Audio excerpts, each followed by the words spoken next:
2 kilo. Ready? Ya, Assalamualaikum warahmatullahi wabarakatuh. Perkenalkan, kami dari kelompok Novel De Lestari akan menjelaskan hasil analisa dan resensi buku kami. Sebelumnya kami akan memperkenalkan anggota yang terdiri dari, lanjut Rodi. Saya sebagai moderator bernama Fadli Dinanda Putra dan teman saya. Saya Munifa Haryanti. Dan saya Lodi Ahmad Rodoviansyah. Ya, selanjutnya. Oke, pendahuluan. Dewi Lestari Simanguncong atau yang akrab disapa D, lahir 20 Januari 1976. Ia merupakan penulis dan penyanyi penulis lagu asal Indonesia.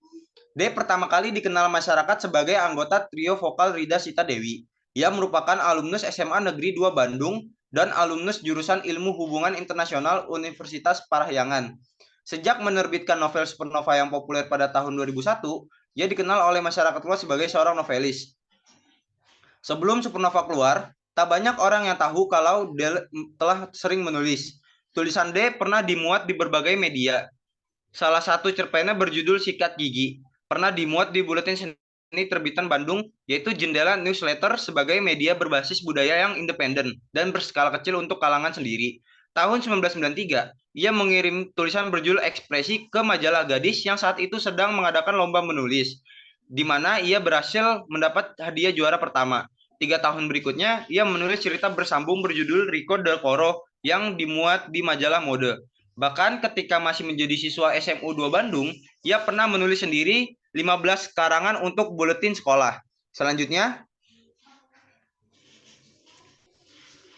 novel pertamanya yang sensasional adalah seri Supernova pertama, yaitu Kesatria Putri dan Bintang Jatuh. Dirilis pada tanggal 16 Februari 2001, novel yang laku 12.000 eksemplar dalam tempo 35 hari dan terjual sampai kurang lebih 75.000 eksemplar ini banyak menggunakan istilah sains dan cerita cinta.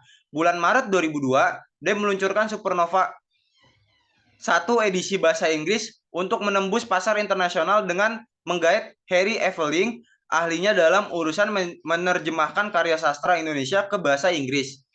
Supernova pernah masuk nominasi Katulistiwa Literary Award atau KLA yang digelar QB World Books, bersaing bersama para sastrawan kenamaan seperti Gunawan Muhammad Danarto lewat karya Setangkal Melati di Sayap Jibril, Dorothea Rosa Herilani karya Kill the Radio, Sutarji Kalzoum Bahri karya Hujan Menulis Ayam, dan Hamsat Rangkuti karya Sampah bulan Desember. Sukses dengan novel pertamanya, dia meluncurkan novel kedua seri Supernova, yaitu Supernova Akar pada 16 Oktober 2002. Novel ini sempat mengundang kontroversi karena dianggap melecehkan umat Hindu. Umat Hindu menolak dicantumkannya lambang Omkara atau Aum yang merupakan aksara suci Brahman Tuhan yang Maha Esa dalam Hindu sebagai cover dalam bukunya. Akhirnya disepakati bahwa lambang Omkara tidak akan ditampilkan lagi pada cetakan kedua dan seterusnya. Pada bulan Januari 2005, D meliris novel ketiga dari seri Supernova, yaitu Supernova Petir.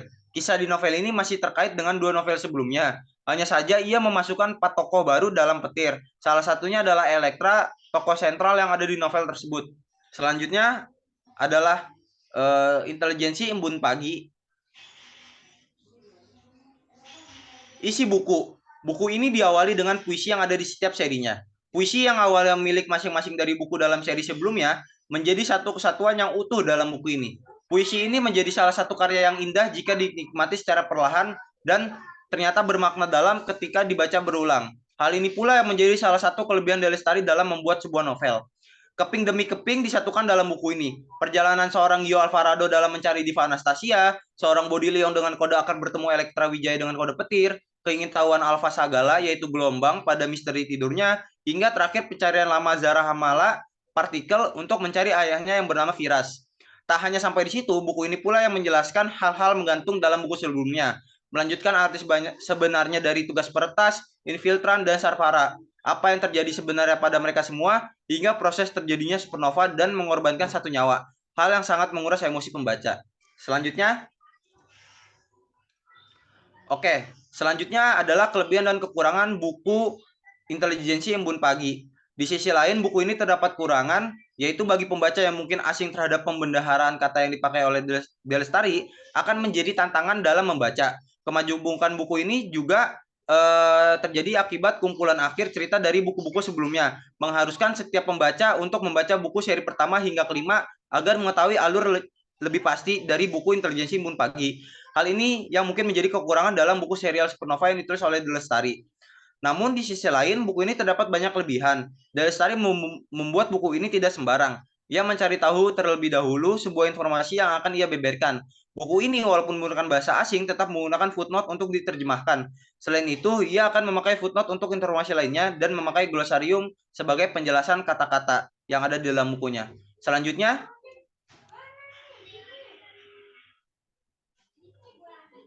Kesatria, Putri, dan Bintang Jatuh. Isi buku ini dalam buku tersebut, pada tahun 1991, seorang mahasiswa dari John Hopkins School of Medicine yang bernama Ruben bertemu dengan Dimas yang yaitu mahasiswa George Washington University yang berasal dari Indonesia yang memiliki keluarga yang cukup berada di Washington DC. Setelah bertemu, mereka menjadi teman yang dekat di sana. 10 tahun kemudian, Ruben dan Dimas menjadi pasangan gay yang akhirnya menetap di sebelah selatan Jakarta. Dengan pengetahuan yang dimiliki oleh Ruben tentang watak dan alam semesta, dan keahlian Dimas yang diketahui mahir tentang kepenulisan, mereka membuat suatu karya yang berbau roman, yaitu Kesatria, Putri, dan Bintang Jatuh. Dibuatkan tokoh yang bernama Vere atau Re, yang merupakan seorang managing director dari suatu perusahaan ternama. Selain itu, Vere memiliki penampilan yang tampan dan penuh dengan karisma. Akan tapi, ia sendiri merasa kurang dengan hidupnya. Hingga suatu hari, di dalam cerita itu dipertemukan dengan Rana, seorang jurnalis yang pernah mewawancari Vere. Pertemuan Vere dan Rana mengingatkan Re pada sebuah cerita anak-anak yang berjudul Kesatria, Putri, dan Bintang Jatuh. Kesatria tersebut jatuh cinta kepada Putri dan melakukan apapun demi mendapatkan hati sang putri. Next, ada kelebihan dan kekurangan. Novel ini merupakan karya sastra yang luar biasa dengan menggabungkan antara teori sains, psikologi, dan filsafat, dan juga sedikit sentuhan biologi yang menceritakan sebuah kehidupan roman kisah cinta yang begitu kompleks setelah menyajikan suatu penjelasan empiris tentang bagaimana sih pola pikir manusia ketika sedang menghadapi rumitnya soal perasaan cinta. Lewat tokoh Ruben dan Dimas. Kisah cinta yang mereka tulis ini disajikan dengan sudut pandang keilmuan. Inilah yang menjadi novel ini sangat brilian. Karya terbaik Delestari yang menghadirkan wawasan yang begitu luas, tidak hanya kisah roman yang biasa kita baca, tapi ada juga sisi psikologi dan plot twist yang menarik. Selain kelebihan, ada beberapa kekurangan yang pembaca temui, seperti banyak kalimat asing yang terlalu begitu sulit dan dijelaskan melalui footnote dengan bahasa yang umum atau ilmiah, sehingga orang-orang biasa pun sulit memahaminya. Dan karya novel ini memiliki banyak footnote yang memang cukup banyak dan agak memakan tempat pada bagian bawah buku ini. Ya, saya Lodi Ahmad Fadilviansyah akan menyimpulkan resensi dari analisis perahu kertas. Isi buku perahu kertas ini bercerita tentang dua orang yang sama-sama unik bernama Kugi dan Kinan. Kugi adalah seorang mahasiswi sastra berkepribadian nyentrik yang bercita-cita menjadi juru dongeng. Kinan adalah seorang laki kalem yang cinta melukis, namun harus kuliah ekonomi karena mengikuti keinginan ayahnya. Keduanya bertemu saat sama-sama berkuliah di Bandung, memiliki koneksi yang kuat. Kedua pemimpi ini, Kinan dan Kugi, menyimpan rasa untuk satu sama lain. Novel ini mengikuti cerita Kinan dan Kugi bukan hanya dari segi percintaan, tetapi juga perjalanan pendewasaan diri dan juga perjuangan mereka menuju mimpi masing-masing. Kelebihan dan kekurangan. Kelebihannya, buku ini memiliki cerita yang dekat dengan hidup banyak orang dengan konflik-konflik yang sangat relatable. Mencari cinta, mencoba menggapai keinginan, dan tekanan dari ekspektasi orang lain, semua ini merupakan situasi yang banyak orang alami dan mengerti. Maka dari itu, kisah yang disampaikan benar-benar berhasil mengambil empati pembacanya. Terlebih lagi, karakter-karakter dari novel ini juga menarik dan bikin sayang. Dituliskan dengan bahasa yang sederhana namun tetap indah. Penulisan dari novel ini membuat pembacanya tidak mudah lelah ataupun bosan. Plot dan perkembangan karakternya cukup memikat untuk dapat membolak-balikan hati. Perahu Kertas adalah novel yang heartwarming dan refreshing banget untuk dibaca.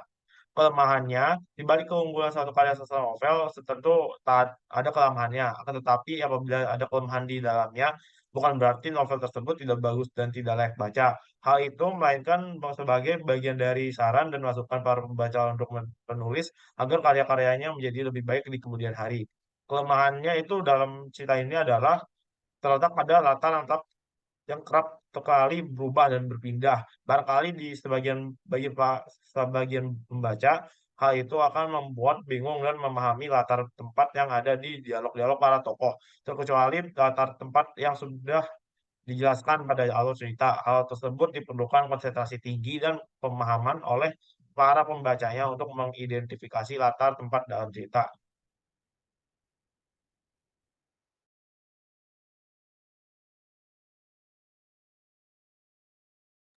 Oke, kesimpulan dan saran. Menurut kami, ketiga buku ini sangat menarik dan cocok dibaca bagi penggemar buku yang sangat berbeda dari lainnya. Buku ini berbeda karena memuat bahasa ilmiah yang membuat buku ini menjadi agak berat dan harus sabar dalam memahami isinya. Alur yang sulit ditebak dan selalu ada saja plot twist yang tak disangka-sangka. Saran dari kami membaca buku ini adalah terlalu banyak bahasa ilmiah sehingga membuat tampilan buku atau footnote ilmiah, dan bagi pecinta novel Del Lestari sebaiknya membaca buku ini sesuai dengan urutan buku agar paham dengan kisah-kisah yang diceritakan sebelumnya. Ya, itulah presentasi kami dari kelompok Novel Del Lestari. Kurang lebihnya kami memohon maaf. Kami mengucapkan terima kasih dan assalamualaikum warahmatullahi wabarakatuh.